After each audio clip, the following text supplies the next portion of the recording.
우리 성도님들 사랑하고 축복합니다. 주님은 구원받은 백성들이 함께 모여서 하나님을 예배하는 것을 가장 기뻐하신다고 믿습니다. 우리 오늘 예배를 드릴 텐데 우리 다 같이 자리에서 일어서서 정말 경건한 마음으로 다 같이 묵상기도 드리심으로 우리 하나님께 예배를 올려드리겠습니다. 다 같이 기도하겠습니다.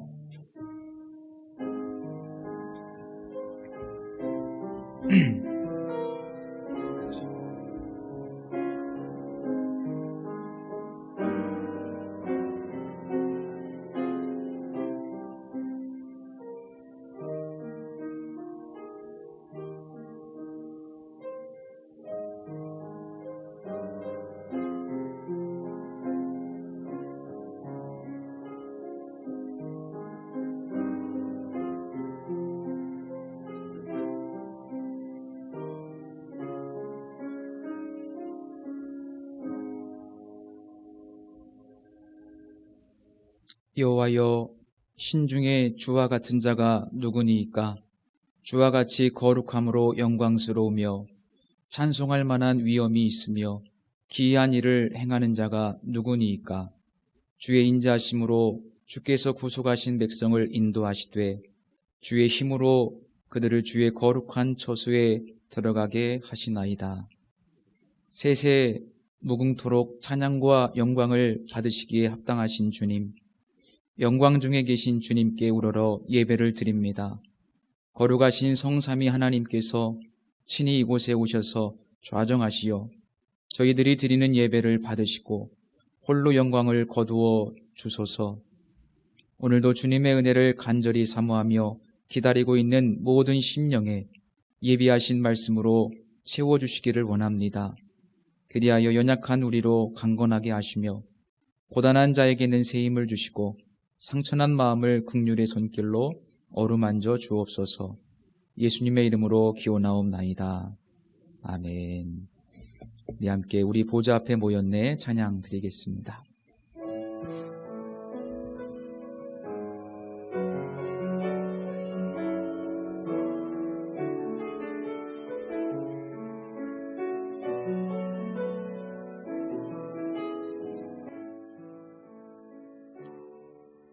우리 보좌 앞에 모였네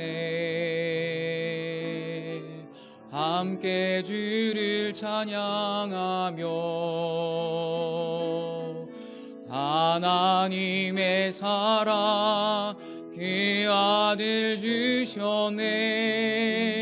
그의 피로 우린 구원받았네.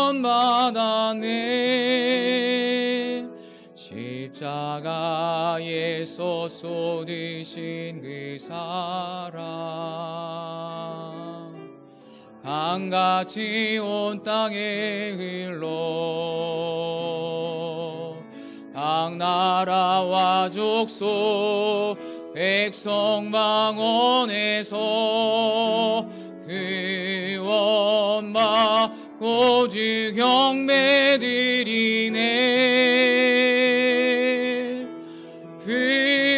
구원하심이 보좌에 앉으신 우리 하나님과 어린 양께 있도다.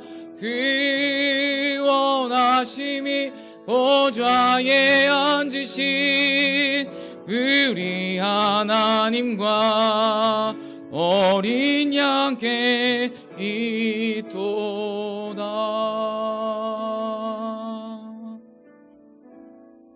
아멘. 우리 다 같이 세번역 사도신경으로 신앙 고백 드리겠습니다. 나는 전능하신 아버지 하나님 천지의 창조주를 믿습니다. 나는 그의 유일하신 아들 우리 주 예수 그리스도를 믿습니다. 그는 성령으로 잉태되어 동정녀 마리아에게서 나시고 본디오 빌라도에게 고난을 받아 십자가에 못 박혀 죽으시고 장사된 지 사흘 만에 죽은 자 가운데서 다시 살아나셨으며 하늘에 오르시어 전능하신 아버지 하나님 우편에 앉아 계시다가 거기로부터 살아있는 자와 죽은 자를 심판하러 오십니다. 나는 성령을 믿으며 거룩한 공교회와 성도의 교제와 죄를 용서받는 것과 몸의 부활과 영생을 믿습니다. 아멘. 이 시간 우리의 지난 한 주간의 삶을 되돌아보며 우리 하나님 앞에 참회 기도로 잠시 기도 드리겠습니다. 다 같이 기도합니다.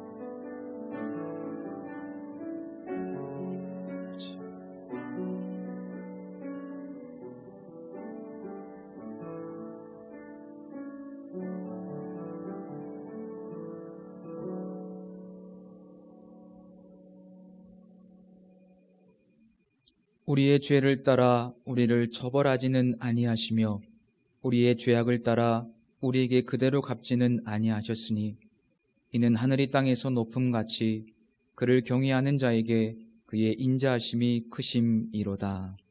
아멘. 다 같이 자리에 앉으셔서 찬송가 14장 함께 찬양 드리겠습니다.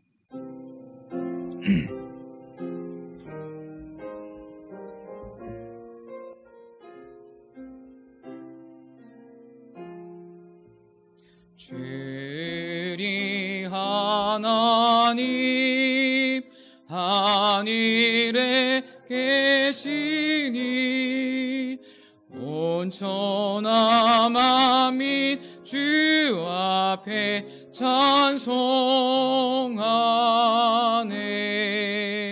이 천지 만물도 주 앞에 엎드려 그 거룩하신 이름을 높이네. 주 언약하신 것 끝까지 지키니 저 하늘 나라 향하여 곧 가리라. 주 얼굴 배울 때 내 마음이 기쁘고 영원히 주의 영광을 찬양하리.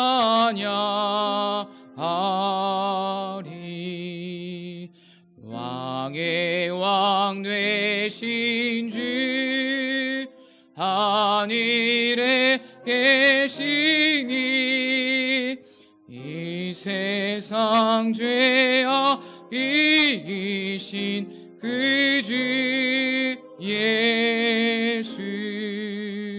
저 천군 천사들 주옹이하고서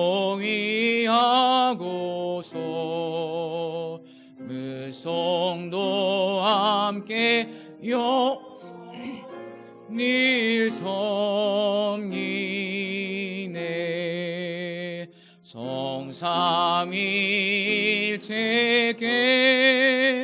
승리함으리들 다 깊은 소리 높여서 감사드려. 창조주 하나님 내 주님 되시니 주 앞에 나도 엎드려 경배하네.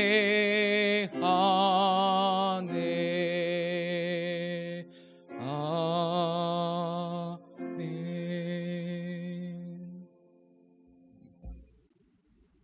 교동문 75번 마태복음 6장 함께 교독하시겠습니다.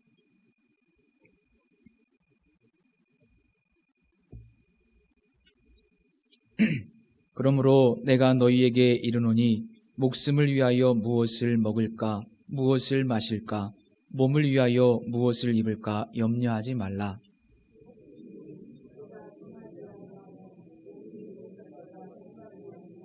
공중의 새를 보라. 심지도 않고 거두지도 않고 창고에 모아 들이지도 아니하되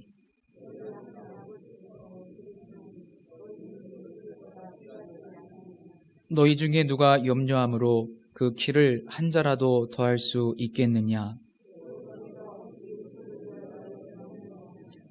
들의 백합화가 어떻게 자라는가 생각하여 보라. 그러므로 염려하여 이르기를 무엇을 먹을까, 무엇을 마실까, 무엇을 입을까 하지 말라.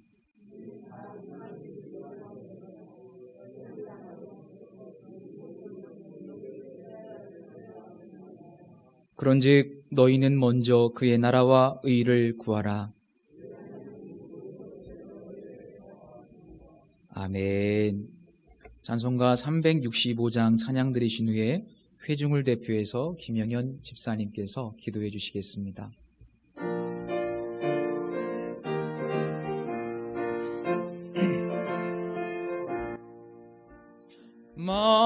마음속에 근심 있는 사람 주 예수 앞에 아뢰오라. 슬픈 마음 있을 때에라도 주 예수께 아뢰라.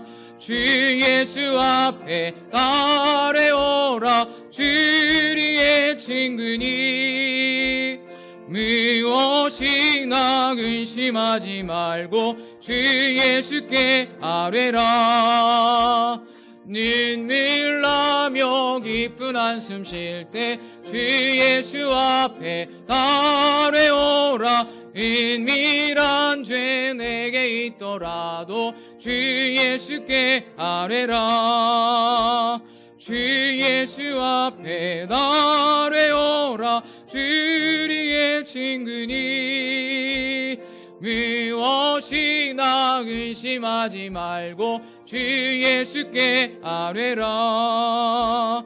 괴로움과 두려움 있을 때에 주 예수 앞에 아뢰오라. 내일 일일 염려하지 말고 주 예수께 아뢰라.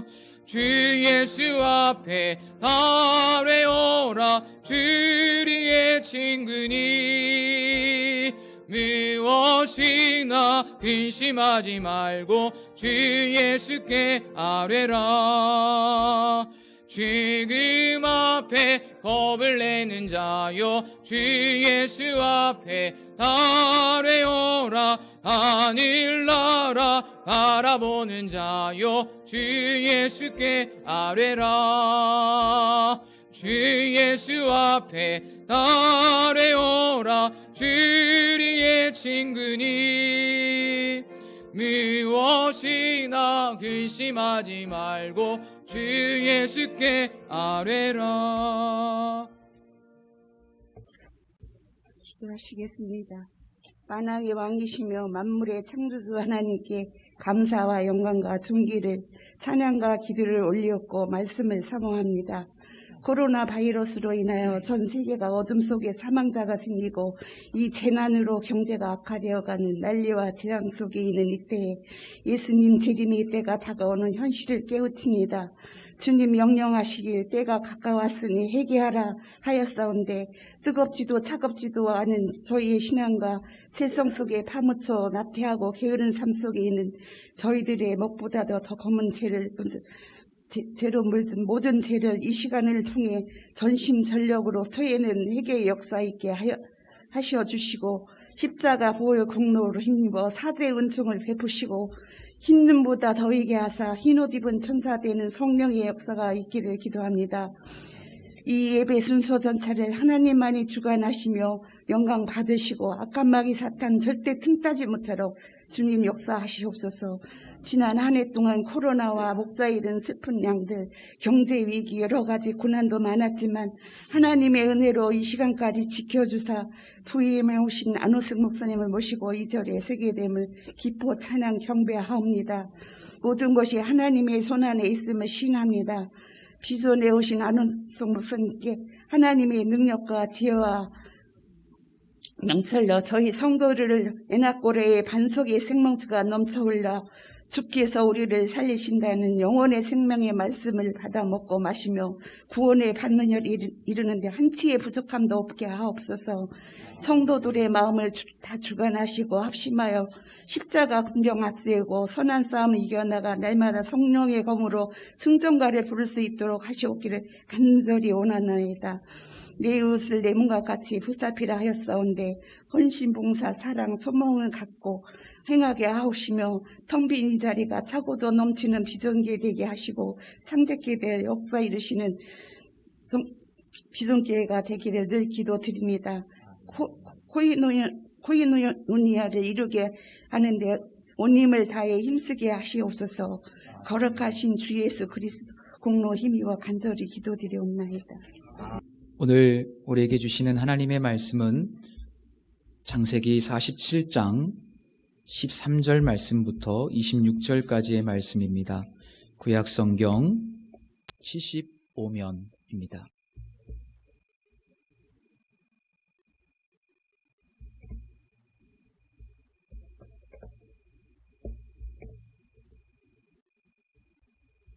우리 저와 함께 한 절 한 절 교독하시도록 하겠습니다.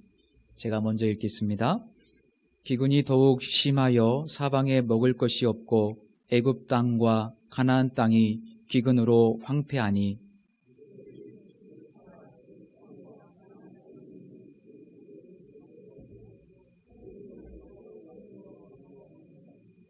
애굽 땅과 가나안 땅에 돈이 떨어진지라. 애굽 백성이 다 요셉에게 와서 이르되 돈이 떨어졌사오니 우리에게 먹을 거리를 주소서. 어찌 주 앞에서 죽으리이까?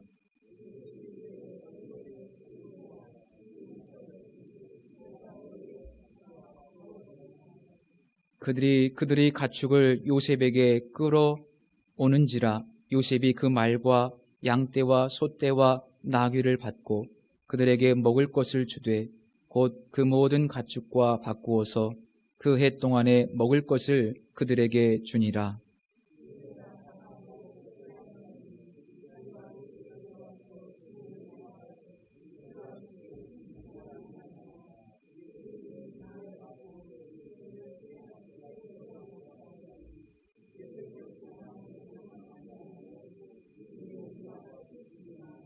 우리가 어찌 우리의 토지와 함께 주의 목전에서 죽으리이까?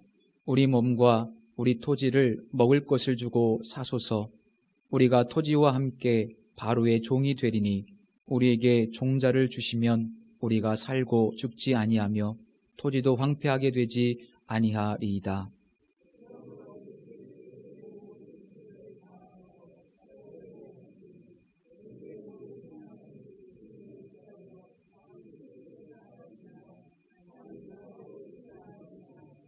요셉이 애굽 땅 이 끝에서 저 끝까지의 백성을 성읍들에 옮겼으나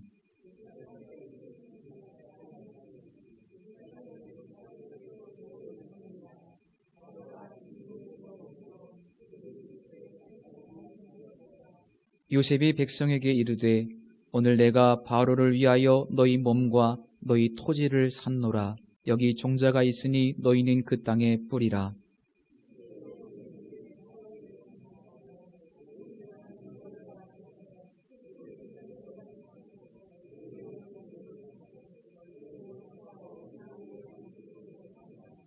그들이 이르되 주께서 우리를 살리셨사오니 우리가 주께 은혜를 입고 바로의 종이 되겠나이다.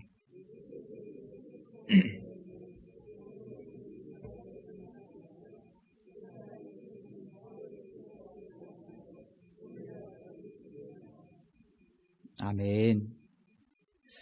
하나님 아버지, 사랑하는 주의 백성들, 오늘도 하나님의 전에 모여 또 각기 삶의 자리에서 예배합니다. 주님의 음성이 우리에게 들려지기를 원합니다. 주님의 음성 외에는 우리에게 참 기쁨이 없음을 고백합니다. 간절히 사모하는 심령과 옥토 위에 주님의 말씀을 뿌려주시고 우리의 삶에 성령께서 역사하여 주셔서 두고두고 아름다운 열매로 맺혀지게 하여 주옵소서. 성령께서 이 시간 운행하시어 각 사람에게 필요한 은혜를 부어주시기를 원합니다. 절망 속에서 소망을, 염려와 근심과 두려움이 떠나가고 평안을, 위로를, 능력을 허락하여 주옵소서. 예수님의 이름으로 기도드립니다. 아멘. 삼성그룹의 창업주 고 이병철 회장이 폐암으로 돌아가시기 한 달 전쯤에 24개의 질문을 담은 편지를 써서 천주교에게 보내게 됩니다. 이 편지를 오래된 질문이라고 표현하기도 하고 잊혀진 질문이라고 표현하기도 하고 오래된 대답이라고 표현하기도 합니다. 실제로 가톨릭의 차동엽 신부님께서는 잊혀진 질문이라는 책을 쓰셔서 이 질문에 대답을 하셨고 약 2년 전쯤에는 조규만 신부님께서 오래된 대답이라고 하는 책으로 답을 하셨습니다. 이 24개의 질문들 안에는 세상 사람들이 일반적으로 궁금해하시는 그런 내용들이 기록되어 있습니다. 물론 우리 그리스도인들에게도 이 질문에 대한 대답은 굉장히 유익합니다. 이 24가지의 질문 중에 우리가 보편적으로 궁금해하는 질문이 들어있는데 그 중에 한 가지가 고통의 문제에 관련된 질문입니다. 하나님께서 우리를 사랑하신다면 왜 우리에게 고통과 불행과 죽음을 주시는가? 소위 이제 고통의 문제에 관련된 질문입니다. 조규만 신부님은 오래된 대답이라고 하는 책에서 이 질문에 대해서 몇 가지 대답을 하시는데 첫 번째로 우리가 겪는 대부분의 고통은 자신이 저지른 잘못에 대한 대가이다 라고 답을 합니다. 우리의 실수 혹은 우리의 죄 때문에 혹은 타인의 실수나 타인의 죄 때문에 우리가 고통을 겪게 된다. 두 번째 대답은 이렇습니다. 고통은 우리가 성장하는데 오히려 큰 힘이 된다. 실제로 우리가 세상 사람들을 보면 아주 훌륭한 인생을 사신 분들을 보면 그들의 뒤에는 항상 고통이라고 하는 인생에 어둠이 있었음을 봅니다. 그들이 겪었던 고통이 크면 클수록 더 위대한 사람들이 되었던 것을 우리는 종종 볼 수 있습니다. 세 번째로 고통은 신비라고 대답을 합니다. 실제로 우리가 고통에 대해서 이런저런 이야기를 하지만 신비의 영역입니다. 전부 다 우리가 이해할 수는 없지요. 그래서 고통은 신비라고 말합니다. 마지막으로 저자는 고통이 하나님의 사랑이라고 대답을 합니다. 질문을 했던 분은 이렇게 고통스러운 세상에서 살면서 우리가 하나님의 존재를 어떻게 받아들일 수 있는가? 이 부분에 대해서 회의를 하셨다면 저자는 고통은 오히려 하나님의 사랑의 증거라고 대답을 합니다. 얼른 이해되지 않을 수도 있지만 한번 생각해 보십시오. 고통이 없는 세상이 과연 정말 행복할 것인가? 한 가지 예를 들어보면 한센병 환자들이 있습니다. 성경에는 문둥병이나 나병이라는 표현을 쓰지요. 이 한센병 환자들은 뜨거운 물에 손을 대어도 그리고 예리한 칼날에 피부가 찢어져도 그 고통을 전혀 느끼지 못합니다. 고통을 느끼지 못하기 때문에 그대로 방치하게 되고 그래서 피부가 썩어 문드러지고 심지어 피부에 우리의 신체 기관의 일부가 떨어져 나가도 그것을 고통스러워하지 않습니다. 그분들이 고통을 느끼지 못하는 이유는 우리 몸에 있는 이 신체 기관 중에서 고통을 느끼는 감각기관이 있는데 그것이 작동하지 않기 때문입니다. 한센병이라고 하는 것이 사실은 우리 몸에 있는 고통을 느끼는 기관이 고장났기 때문이에요. 고통을 느끼지 못하기 때문에 계속해서 거기서 여러 가지 질병들이 발생하게 되는 겁니다. 한번 생각해 보십시오. 내 몸에서 문제가 있다고 고통의 사인을 보내고 있는데 그 사인을 우리가 들을 수가 없다면, 사랑하는 자식들이 배가 고파서 고통스러워하고 있는데 그 고통을 우리가 느낄 수 없다면 우리가 어떻게 책임적인 삶을 살 수 있고 또 사랑을 실천할 수 있고 우리의 몸을 돌볼 수가 있겠습니까? 고통이 사라진다면 오히려 더 큰 불행과 지옥 같은 삶이 우리 앞에 펼쳐질 수 있습니다. 그래서 저자는 우리에게 고통이 있기 때문에 하나님의 존재를 부정하는 것은 오해라고 대답합니다. 하나님이 계시다면, 하나님이 정말 사랑이시라면 왜 우리의 삶에 이렇게 고통이 가득할까?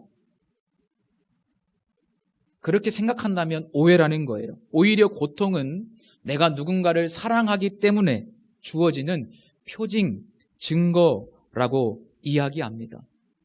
고통 때문에 하나님께서 나를 사랑하지 않는다고 느껴질 때가 있고, 혹은 고난 때문에 하나님의 존재를 부정하는 것이 오해이듯이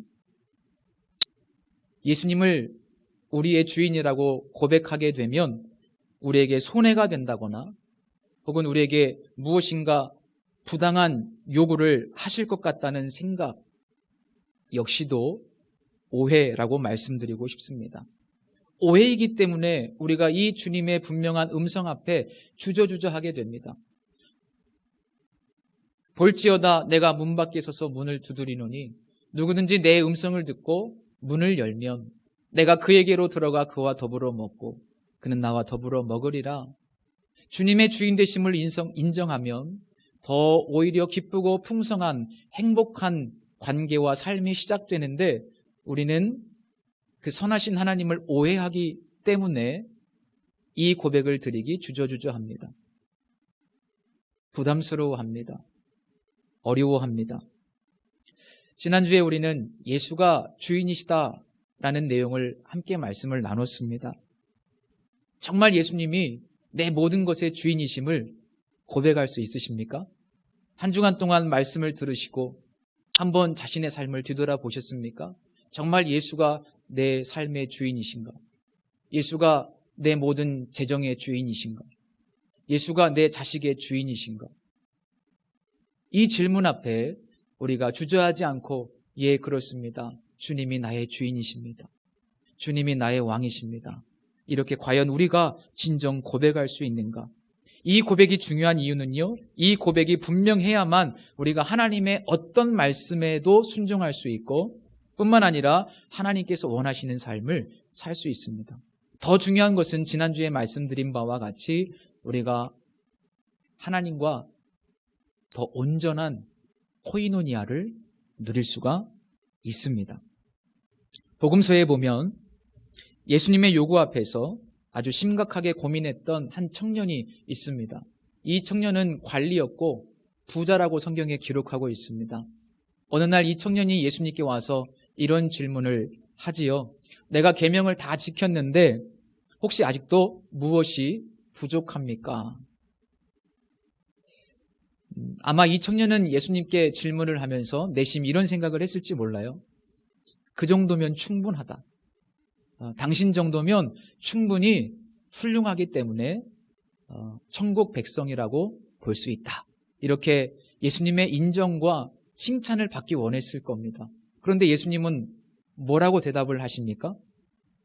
이렇게 대답하시죠. 내가 온전하고자 할진대 가서 내 소유를 팔아 가난한 자들에게 주라. 그리하면 하늘에서 보화가 내게 있으리라. 그리고 와서 나를 따르라고 말씀하십니다. 정말 충격적인 말씀이죠. 이 청년이 어떻게 반응했습니까? 말씀 그대로 읽어드리겠습니다. 그 사람은 재물이 많은 고로 이 말씀으로 인하여 슬픈 기색을 띠고 근심하며 가니라. 슬픈 얼굴로, 수심이 가득한 얼굴로 근심 속에 뒤돌아갔다. 그는 예수님과 깊은 관계를 누리고 예수님과 코이노니아를 누리고 예수님의 제자가 될 수 있는 이 기회를 주님의 그 말씀에 아멘으로 반응하지 못함으로 귀한 기회를 놓치고 맙니다. 예수님께서 왜 하필 돈 문제를 이 청년에게 말씀하셨을까? 상식적으로 생각해 보면 아무래도 이 청년이 예수님을 따르는 데 있어서 가장 큰 장애물 될 수 있는 것이 바로 아마 이 돈이 아니었을까? 적어도 이 청년에게는. 그래서 아마 예수님께서 그 부분에 대해서 요구하셨던 것 같습니다. 창세기 22장에 보면 하나님께서 아브라함에게 내가 사랑하는 아들 독자 이삭을 번제로 바치라고 요구하시죠. 하나님은 언제나 요구하시는 하나님이십니다. 그 요구 속에는 하나님의 의도가 있습니다. 이 아들은 하나밖에 없는 아들이지 않습니까? 약속의 자녀입니다. 100세에 낳은 아들입니다. 말할 수 없이 정말 귀한 자식입니다. 그런데 하나님은 콕 찍어서 내가 사랑하는 그 독자 이삭을 나에게 번제로 바치라고 말씀하시는 겁니다. 누구보다도 하나님 잘 아시면서 하나님께서 아브라함에게 하셨던 이 요구와 그 청년에게 하셨던 요구는 내용은 다르지만 성격은 비슷한 것 같습니다. 누가 주인이냐? 누가 주인이냐? 내가 원하면 그것도 내어놓을 수 있느냐? 내 소유인 것을 인정할 수 있느냐? 결국은 그러한 질문 아니겠습니까? 오늘 본문은 애굽의 총리가 된 요셉이 당시 대지주 중심의 애굽의 토지제도와 조세제도를 개혁하는 내용입니다. 그 결과 7년의 대흉년이라는 국가적인 재난을 아주 잘 극복하게 되지요. 근데 이 내용을 읽어보면 잘 이해되지 않는 부분들이 있습니다. 우선 이 내용이 왜 성경에 기록되었는지 언뜻 잘 이해가 되지 않습니다. 그리고 또 하나 중요한 것은 요셉의 경제 정책이 지나치게 국가 중심 혹은 왕 중심의 정책이 아닌가, 너무 편향된 것이 아닌가 이런 생각이 들 수밖에 없습니다. 요셉이 너무 일방적으로 정부의 정권의 하수인 노릇하는 것은 아닌가. 표면적으로만 보면 그런 생각이 들어요. 자, 애굽 온 땅에 큰 흉년이 들었는데 시간이 갈수록 그 상황이 더욱더 나빠지고 있지요.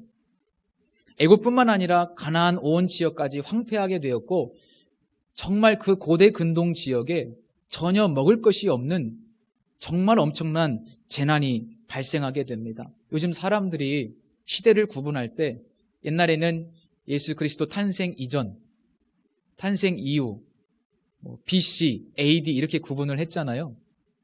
요즘은 이렇게 구분한답니다. 코로나 이전, 코로나 이후. 그만큼 이 코로나19 바이러스가 정말 큰 사건이었던 거죠. 그런데 이 당시로 돌아가 보면 아마 시대를 이렇게 구분할 수 있을 것 같아요. 7년, 흉년 이전, 7년, 흉년 이후. 그만큼 정말 역사적으로 전무후무한 사건입니다. 자, 사람들이 먹을 것이 없으니까 다 와가지고 자신이 가진 돈을 내고 먹을 것과 바꾸어서 가져갑니다. 그런데 이렇게 돈이 많이 모아지는데, 이렇게 돈이 많이 모아졌는데 그 돈은 사실 그동안 7년 동안 전국 각지에 창고를 지었고 그 다음에 백성들의 곡식 5분의 1을 다 샀잖아요. 여기 엄청난 국가 재정이 들어갔습니다. 그래서 이렇게 모아진 재정은 사실 그동안 계속해서 사용했던 그 국가의 엄청난 재정을 충당하는 그런 재정이 됩니다. 만일 요셉의 제안대로, 요셉의 해석대로 7년 흉년이 오지 않았다면 아마 국가 부도 사태가 났을 겁니다. 그리고 요셉의 목도 온전하지 않았을 겁니다. 자, 어쨌든 이렇게 해서 국가가 큰 부자가 됩니다. 자, 그 다음 해가 되었는데 이제 돈이 다 떨어졌어요. 그래서 어떻게 합니까? 사람들은 어쩔 수 없이 가축을 가지고 와서 곡식과 바꾸어 갑니다. 말씀을 보면 요셉이 좀 잔인하다. 웬만하면 그냥 좀 나눠주지. 어떻게 그 가축을 하나도 빠짐없이 다 빼앗아 가는가? 이 권위에 대해서 부정적인 인식을 갖고 계신 분들은 성경을 이렇게 해석할 수 있습니다. 그런데 그렇지 않습니다. 요셉이 이렇게 한 이유는 백성들이 굶주리게 되면 나중에는 어쩔 수 없이 자신들의 수중에 있는 가축들을 다 잡아먹을 수밖에 없습니다. 하나하나 잡아먹을 수밖에 없습니다. 살아야 되니까.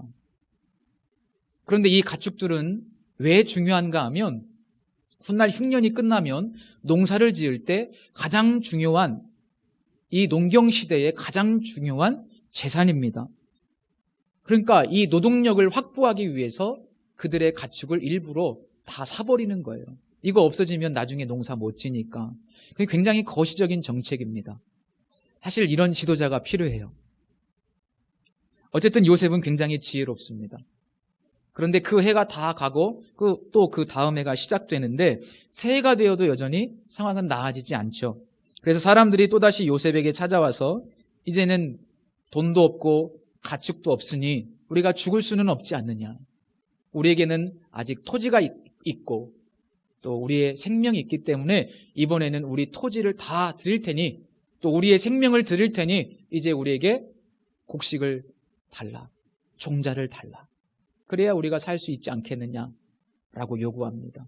그래서 요셉은 또 그들의 토지와 곡식을 바꾸게 되고 그들의 생명과 곡식을 다 바꾸게 됩니다. 오늘 본문 21절 말씀을 보시면 요셉이 애굽 땅 이 끝에서 저 끝까지의 백성을 성읍들에 옮겼으나, 우리말 성경으로 보면 당최 이 말이 무슨 말인지 잘 이해가 안 갑니다. 그런데 카톨릭 성경인 공동번역 성경이나 그 밖에 권위 있는 번역서들을 보면 이 21절 말씀을 이렇게 번역해 놓고 있습니다. 온 이집트 땅의 백성들이 그의 종이 되었다. 온 이집트 땅의 백성들이 바로의 종이 되었다. 저도 이 번역을 지지하는데 실제로 이 7년 기근으로 인해서 이 애굽의 백성들의 모든 돈과 가축과 그리고 토지와 심지어 그들의 몸까지, 그들의 생명까지 전부 다 바로의 소유가 돼버립니다. 그러니까 21절 말씀처럼 모든 이 애굽 땅에 바로의 소유가 아닌 것이 하나도 없게 됩니다. 그런데 놀라운 것은 뭐냐면 이 모든 것들이 다 바로의 소유가 되고 내 것이라고 주장할 수 있는 것이 하나도 없는 상황이 되어버렸는데도 불구하고 결과적으로 보면 그들은 오히려 풍성한 생명을 얻게 되고 삶을 누리게 되고 굶지 않게 됩니다. 25절 말씀이 바로 이러한 역설적인 상황을 증명하고 있습니다. 25절 보시죠. 주께서 우리를 살리셨사오니 우리가 주께 은혜를 입고 바로의 종이 되겠나이다. 이 고백을 보십시오. 이 고백에 어떤 불편한 감정이 있습니까? 억울한 감정이 있다고 느껴지시나요? 저는 그렇게 느껴지지 않습니다. 여기서 은혜를 입었다라고 하는 것은 어떤 의미입니까? 정말 이 7년 흉년의 극심한 가난 속에서 목숨도 부지하기 어려운 이 엄청난 고통 속에서 우리는 우리의 힘과 능력으로는 도저히 삶을 부지할 수 없었는데 바로의 덕분에 내 힘과 능력이 아니라 바로의 은혜로 내가 생명을 유지하게 되었고 내 가족들이 살게 되었다라고 하는 진짜 감사의 고백입니다. 그러니까 우리가 이 내용을 표면적으로만 보면 이 요셉의 정책이 왕 중심의, 국가 중심의 매우 편파적이고 편향된 정책이라고 생각할 수 있는데 사실 그 결과적으로 보면 이 정책은 왕만을 위한 정책이 아니고 애굽의 온 백성들을 살리기 위한, 백성들을 위한 정책이었다는 것을 알 수 있습니다. 저는 이 이야기를 묵상하면서 이 스토리는 표면적으로만 보면 그냥 그 당시의 애굽의 이야기에 불과해요. 애굽의 왕과 애굽의 백성들과의 관계 속에서 벌어진 사건에 불과하지만 그러나 이 말씀을 통해서 하나님은 하나님과 우리와의 관계에 대해서 분명히 메시지를 주고 있다는 것을 깨닫게 됩니다. 자, 우선 이 본문을 중심으로 앞뒤를 감싸고 있는 한번 이야기들을 한번 살펴볼 필요가 있습니다. 그 이야기들은 이스라엘 백성들에 관련된 이야기들입니다. 하나님의 종인, 하나님의 소유된 백성인 그 이스라엘 백성들은 저 가나안 땅의 소수 민족임에도 불구하고 놀랍게도 이 애굽에서 가장 좋은 땅을 받게 되고 그 가장 좋은 곳에서 정착해서 살게 되고 그리고 애굽의 가장 좋은 것들을 공급받아서 기근과 상관없이 아주 풍성한 삶을 누리게 됩니다. 이런 축복이 우리 성도님들에게 있기를 축복합니다. 기근과 상관없이 정말 풍족한 삶을 살고 있는 것을 봅니다. 7년이라는 엄청난 흉년 속에서도 모든 필요를 공급받고 말씀해 보니까 오히려 생육하고 번성했더라라고 말씀하고 있습니다. 자, 이 본문 이전에 11절, 12절 말씀을 한번 보시죠. 요셉이 바로의 명령대로 그의 아버지와 그의 형들에게 거주할 곳을 주되, 쉽게 말하면 사택을 제공해 준 겁니다. 가장 좋은 땅을 준 겁니다. 애굽의 좋은 땅 라암셋을 그들에게 주어 소유로 삼게 하고 또 그의 아버지와 그의 형들과 그의 아버지의 온 집에 그 식구를 따라 먹을 것을 주어 봉양하였더라. 너무나 큰 축복을 누리지 않습니까?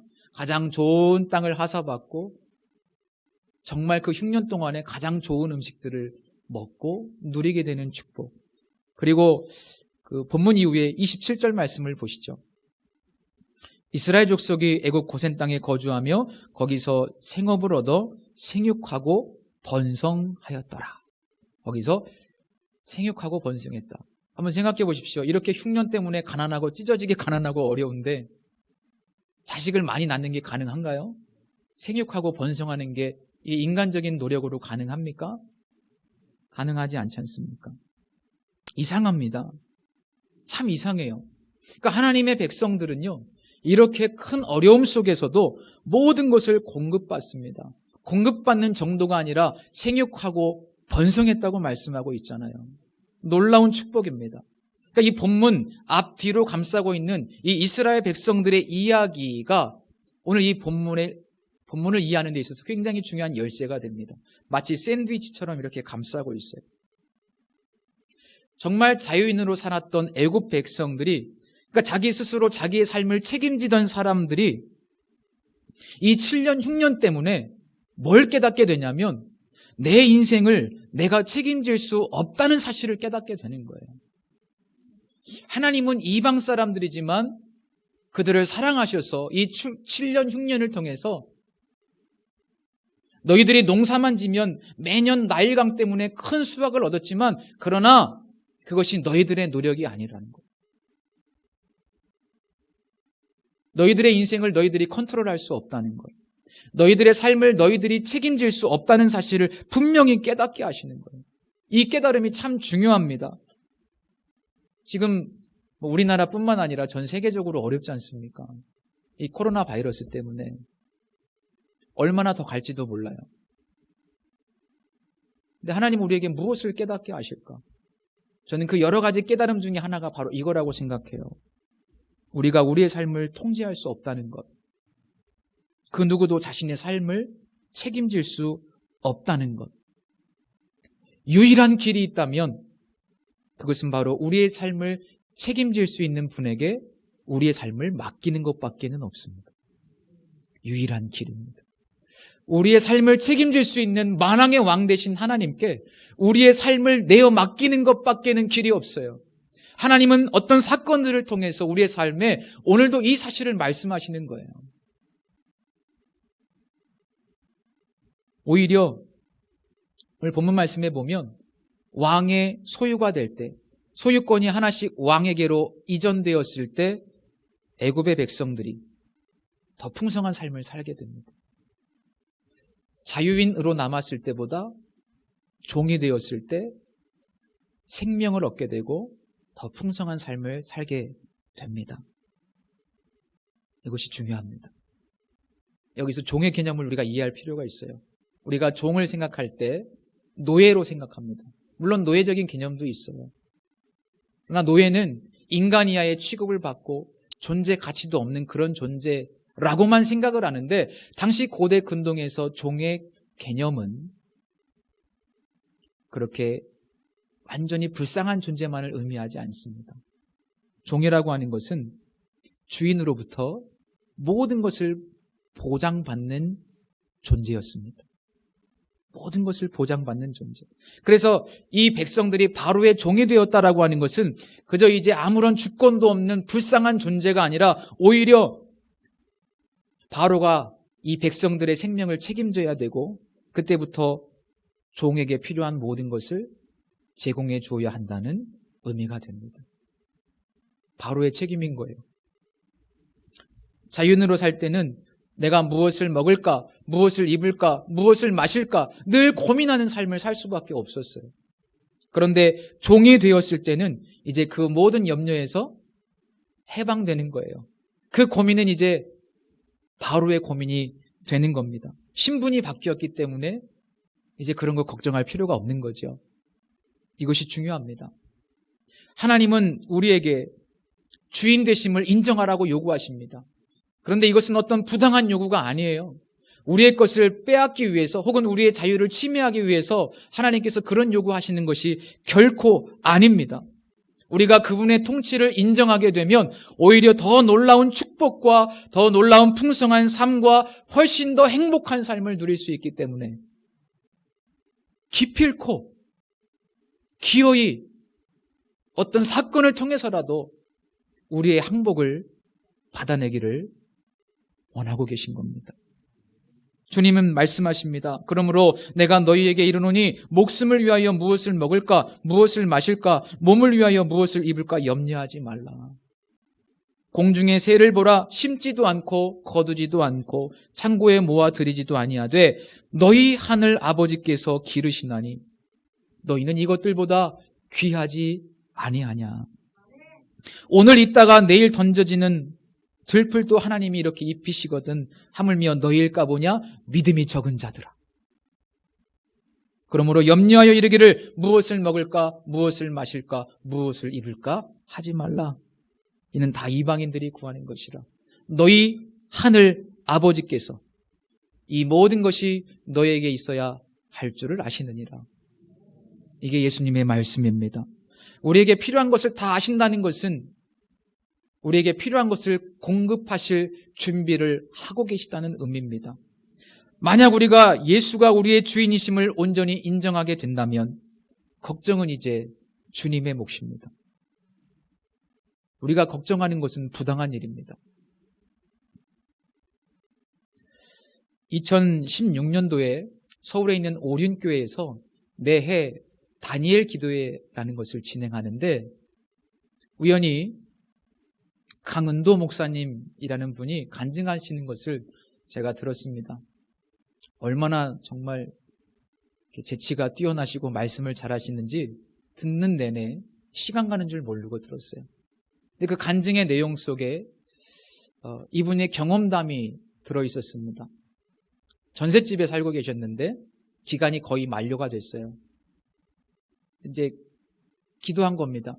하나님, 주인이 돈을 올리지 않게 해주십시오. 그렇게 3일을 기도했대요. 3일 만에 응답이 왔어요.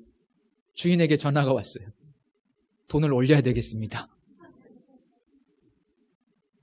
기도를 했는데 하나님이 그 기도를 안 들어주신 거예요. 너무나 실망스럽죠.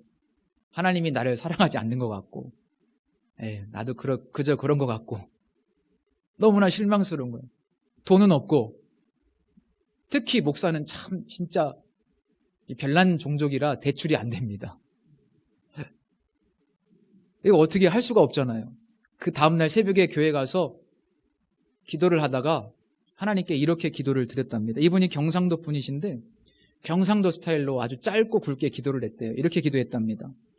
하나님, 우리가 좀 깔끔하게 정리할 게 몇 가지가 있습니다. 하나님,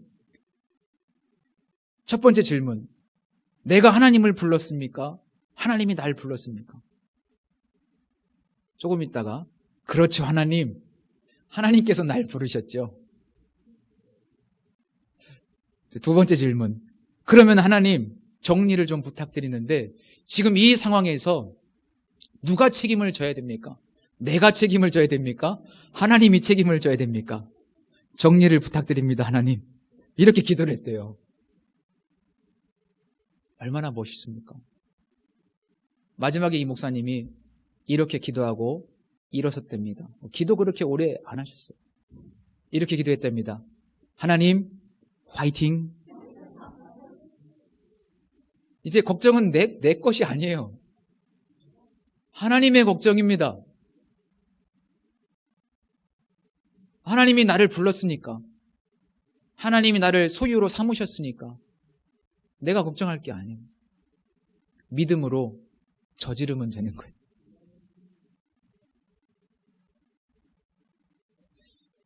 주님이 진정 나의 주인이라고 고백하시면, 그게 분명히 믿어지시면 우리 이렇게 기도할 수 있습니다. 중언부언을 할 필요가 없어요. 우리에게 이미 있어야 될 것을 다 아시는 하나님이시잖아요. 주님께서 내 인생을 책임져 주셔야만 합니다. 하나님이 우리를 값으로 사셨기 때문에. 지난주에 제가 예수님이 우리의 주인이시다, 이 사실에 대해서 말씀드렸는데, 오늘은 예수님이 우리의 주인 되실 때 얼마나 우리에게 놀라운 축복이 있는지 우리가 오해하고 있다는 사실을 말씀드리고 싶었어요. 오해입니다. 주님께 우리의 소유권이 넘어가는 거, 무엇인가를 요구하시는 거, 그거 오해하지 마십시오. 예수님을 주인으로 온전히 인정하면 내가 어떤 손해를 볼 것 같은 거, 그거 오해입니다. 예수님께서 이렇게 요구하시는 이유는 우리에게서 무엇인가를 가져가시려고 하시는 것이 아니라 오히려 우리의 삶을 책임져 주시기 위해서입니다. 우리가 우리의 자원으로 한번 마음대로 살아보십시오. 얼마나 잘 살 수 있나? 심리도 못 가서 발병 납니다. 그런데 무한하신 하나님이 우리의 삶을 붙들고 그분이 우리의 삶을 인도하시고 그분이 우리의 삶을 복주시고 축복하시면 7년, 6년 중에도 우리에게 필요한 모든 것을 공급받게 됩니다. 그러니 상황 때문에 두려워하지 마십시오. 바로가 값을 지불하고 그들의 생명을 구원하였듯이 비교할 수 없이 선하신 우리 하나님, 만왕의 왕 되신 하나님은 예수 그리스도라는 생명값을 지불하시고 우리의 생명을 구원해 주셨어요. 우리가 해결할 수 없는 문제 해결해 주시고 우리를 당신의 소유로 삼으셨습니다. 우리는 이 놀라운 복음 앞에서 나의 소유권을 주장할 것이 아니라 애굽의 백성들처럼 주께서 우리를 살리셨으니 우리가 주께 은혜를 입고 하나님의 종이 되겠나이다 라고 고백할 수 있어야만 합니다. 단언컨대 하나님께서 우리의 삶을 책임져 주실 것이고 하나님과 우리와의 관계는 더욱더 깊은 곳으로 나아가게 될 것입니다. 기도하겠습니다. 만왕의 왕 되신 주님, 전능하시고 모든 만물의 통치자이시며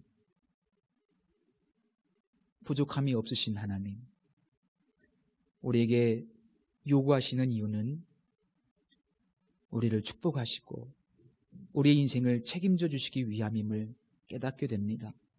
주저하지 말고 예수가 주인이심을 고백하여 그 축복을 누리며 더 깊은 세계로, 더 깊은 코이노니아로 들어갈 수 있도록 은혜를 베풀어 주옵소서. 예수님 이름으로 기도드립니다. 아멘. 내가 주인 삼은 우리 함께 찬양 드립니다.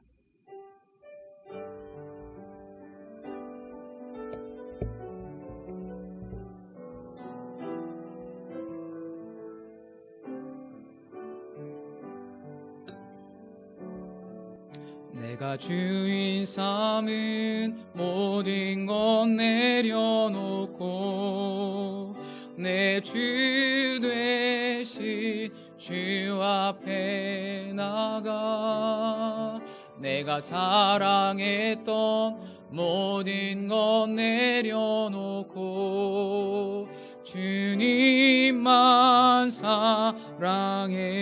내가 주인 삼은 모든 것 내려놓고 내 주 되신 주 앞에 나가 내가 사랑했던 모든 것 내려놓고 주님만 사랑해. 주 사랑 거친 풍랑에도 깊은 바다처럼 나를 잠잠케 해. 주 사랑 내 영혼의 반석 그 사랑 위에 서리. 우리 시간 함께 잠시 기도했으면 합니다. 무엇이 두려우십니까?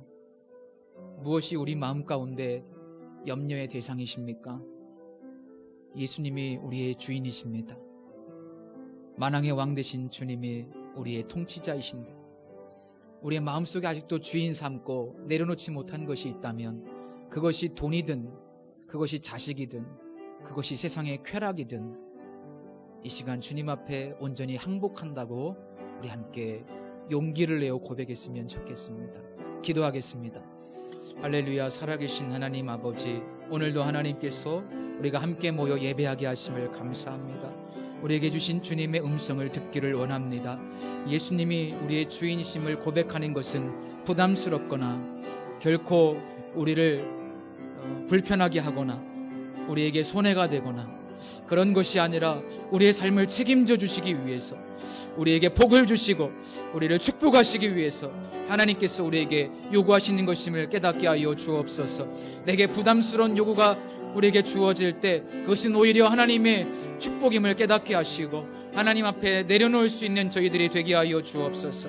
내가 주인 삼고 있는 것이 있다면, 내가 여전히 내 소유권을 주장하고 있는 은밀한 것이 있다면 오늘 하나님의 보좌 앞에 그것을 옮겨드릴 수 있도록 인도하여 주옵소서. 가축을 내어놓고 토지를 내어놓고 돈을 내어놓고 몸뚱아리를 내어놨던 그들처럼 오늘 우리도 우리의 전부를 주님께 주님의 것이라고 소유권을 이전할 수 있는 용기를 주옵소서. 그것은 우리의 삶의 놀라운 축복임을 깨닫게 하여 주옵소서. 하나님, 이 믿음을 주옵소서. 이제 염려는 나의 몫이 아니고 하나님의 몫임을 고백합니다.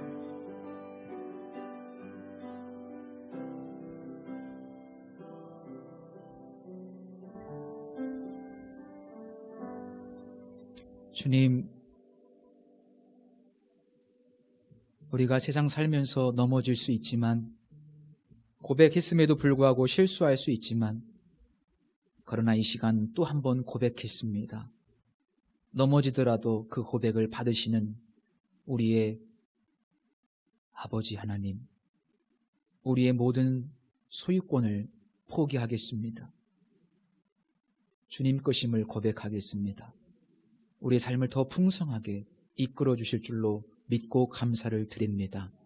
이 시간 다 드리는 마음으로 우리의 예물을 구별해서 준비한 하나님께 올려드린 손길들이 있습니다. 믿음의 고백을 담았고 감사의 고백을 담았으며 우리의 삶에 가장 귀한 것들을 올려드리는 마음으로 드렸사오니 우리 마음을 받으시고 우리의 삶에 필요한 것을 일용할 양식을 공급하시고 드리고 남은 것도 주님의 것임을 고백하며 오직 선한 청지기로만 살게 하여 주옵소서. 예수님의 이름으로 기도드립니다. 아멘. 이번 주부터는 예배당 규모, 좌석수의 규모에 따라서 예배를 드릴 수 있기 때문에 저희가 1부 9시 또 2부 11시 당분간 이 체제로 계속 예배를 드리도록 하겠습니다. 죄송합니다. 가까이 계신 분들, 가까이 계시다는 이유로 이 9시 예배를 섬겨주심을 감사를 드리고 또 오히려 우리의 섬김을 통해서 교회의 코이누니아가 더 깊어진다고 저는 믿습니다. 유초등부 예배가 11시에 예배를 드리고 유초등부 예배가 시작됐는데 담당하시는 선생님들을 위해서 기도 많이 해주시고 우리가 이제 유초등부의 부흥을 위해서 함께 기도했으면 좋겠습니다. 사역팀 지원서 그리고 2021년 기도 제목 전도대장자 카드 늦게라도 작성하신 분들은 꼭 제출해 주시면 좋겠고 기부금 영수증이 필요하신 분들 또 신청해 주시면 되겠습니다. 예배에 관련된 중요한 광고가 있는데요. 지난 사무총회 때 제가 말씀드리고 다들 동의해 주셔서 금요 승리기도의 시간을 당장은 아니고 2월 둘째 주일부터 명절이 끝난 다음부터 8시 30분으로 변경을 하려고 합니다. 그래서 멀리 계신 분들도 좀 와서 일주일에 한 번 정도는 같이 뜨겁게 기도하고 함께 영적으로 우리가 코이노니아를 누리는 시간이 되었으면 좋겠다. 그런 생각이 들었습니다. 그래서 그렇게 이해를 부탁드립니다. 그래서 기도가 좀 풍성하게 우리 비전교회의 장점은 기도더라고요. 기도. 그래서 기도를 더 풍성하게 좀 함께 살렸으면 좋겠습니다. 기도해 주시고 당장 다음 주부터가 아니고 2월 19일 금요일부터 그렇게 시간을 조정하도록 하겠습니다. 제가 이제 부임한 지 한 달이 좀 넘었습니다. 그동안은 교회 내부적인 일 때문에 신방을 잘 못했는데 이제 명절이 끝난 다음부터는 부임 신방을 하도록 하겠습니다. 코로나 때문에 부담스러우신 분들은 조금 뒤로 미루셔도 되고 우리 전사님께서 이제 신방을 위해서 전화를 드릴 겁니다. 괜찮으신 분들 중심으로 신방을 진행하도록 하겠습니다. 우리 다 같이 자리에서 일어서서 찬송가 54장 찬양 드리신 후에 축도로 예배를 마치겠습니다.